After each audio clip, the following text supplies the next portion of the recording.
What's up, Archons? I'm Flightless Pheasant, and today we'll be discussing the intrepid adventures of the SAV Quantum and her heroic crew. If you wish to join up on their explorations and adventures, please stay tuned! But before all of that, I'm a huge fan of Keyforge, and if you are too, then please like, subscribe, and hit the bell, as I'll be bringing you even more lore from Keyforge and the Crucible. Today I'll be doing another installment in my series Houses of the Crucible, where I walk you through one of the houses that's part of the Keyforge lore. Each house is unique, but they all work together with Archons to collect amber, forge keys, open vaults, and loot the treasures inside. Each house is different, bringing with it its own design inspirations, hierarchy, membership requirements, ideals, technology, and uses for amber. And this series is about breaking it all down so that you too can appreciate the unique world that is the Crucible. Today we'll be talking about the Grand Star Alliance, more frequently called House Star Alliance for convenience. House Star Alliance's art and design inspiration draw heavily, if not almost entirely, from Gene Roddenberry's Star Trek series, with their designs and inspirations being evident in almost all of their technology. From the sleek-looking ships that have a very similar look to Starfleets, to the Admiralty board that they serve, to the design of their uniforms with colored stripes. It really is the primary drive for their design, and it does also sort of mimic their ideology in their main card mechanics, which tend to focus on helping all of the other houses in your deck perform better, even to the exclusion of really performing well themselves, often letting you play cards out of house, using a wide variety of upgrades, or giving out bonuses that can be used by cards that are not of the house you are currently playing. The initial membership of House Star Alliance is made up of the crew of the SAV Quantum, a Star Alliance vessel whose mission was exploration and discovery that crash-landed on the Crucible by accident some short time ago. Since the crash, they've established a base around their ship that is called Shelter 1, or sometimes called Quantum City. Since then, they've been recruiting from the other houses on the Crucible, and as a result, have the most diverse membership of any house so far, including at least one member of practically every other species on the Crucible, and some species we've not seen in any other house, including the Proximans, Honduhan, and Crixix. Their membership continues to diversify over time as their prime directive drives them to look for ways to coexist with nearly anyone, and their captain is confident that by combining the resources of every species they find, they'll eventually find a way to fix their crashed vessel.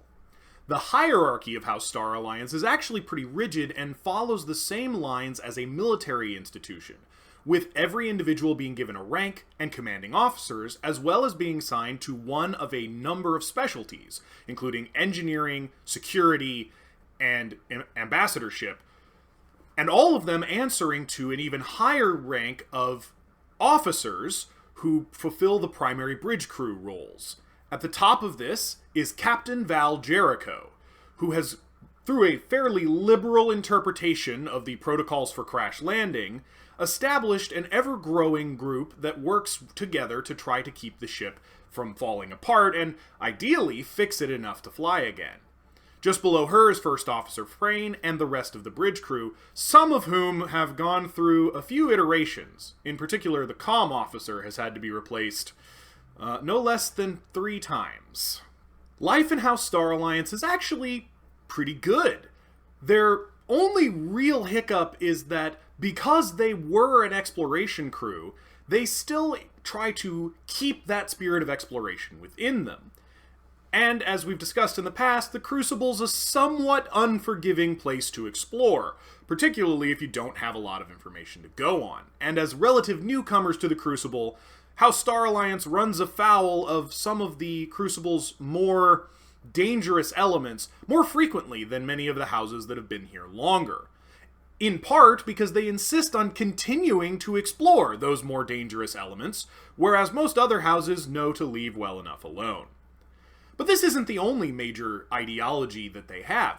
They also have a huge focus on diversity and looking for the best in everyone they encounter.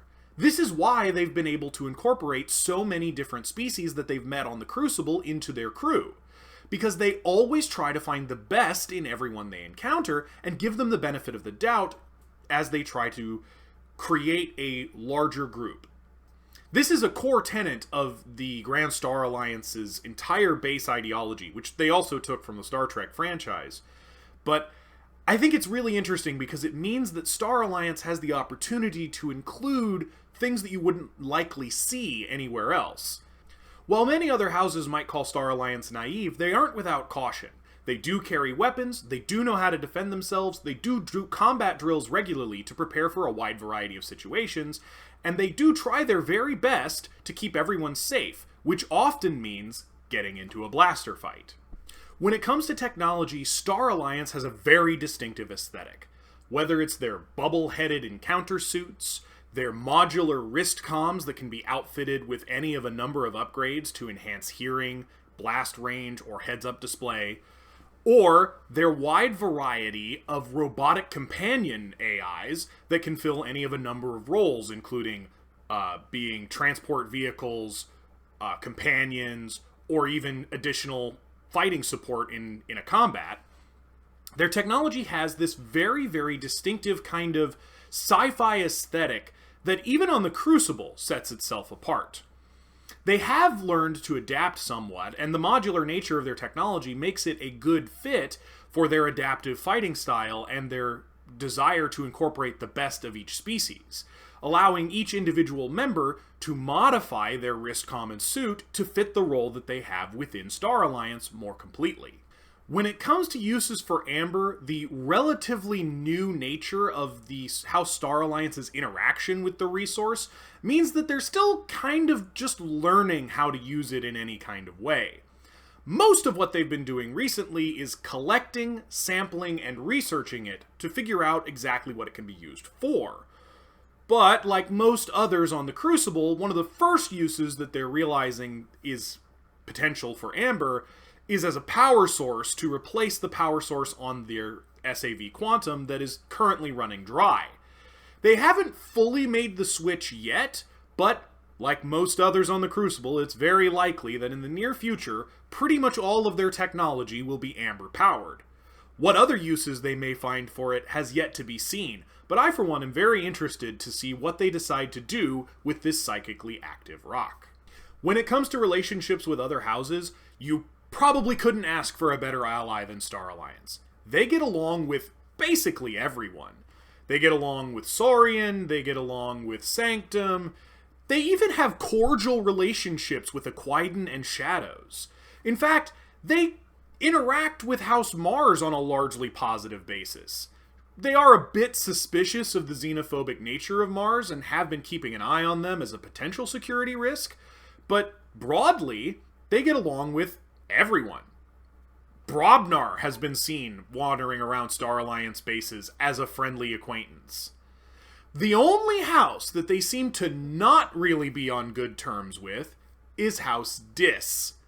Part of this is, I'm sure, because of their inability to communicate, which is a central part of how Star Alliance establishes good interactions with new species. But I'm sure it doesn't help that House Dis goes out of its way to be unnecessarily horrifying and has kidnapped more than a few members of the Quantum over the recent exposure that they've had to each other. I really like House Star Alliance. From their Star Trek origins, to their desire to work together with other houses, to the wide variety of species that appear in House Star Alliance, for a lore guy like me, this house is a goldmine. And I could definitely spend so much time talking just about House Star Alliance and the Quantum and its crew and the nearby terrain and all the things they've explored and their underground research bases and just all of their crashed ships and all of their new technology and all the things they've been working on. But if I did that, this video would be like an hour long, and really I do try to keep these pretty concise so that people can enjoy the simple bits and do some more looking on their own. But I do want to say, I really like Star Alliance, and I've been looking forward to doing this video for a while. Next time we're actually going to do something kind of interesting. We're going to backtrack a little bit alphabetically so that we can do the newest house, House Skyborn, who I have been chomping at the bit to talk about. So come along with me next time as we take to the skies, never again to place our feet on solid ground. Until then, I'm Flightless Pheasant, and this has been Houses of the Crucible. Until next time, later, Archons.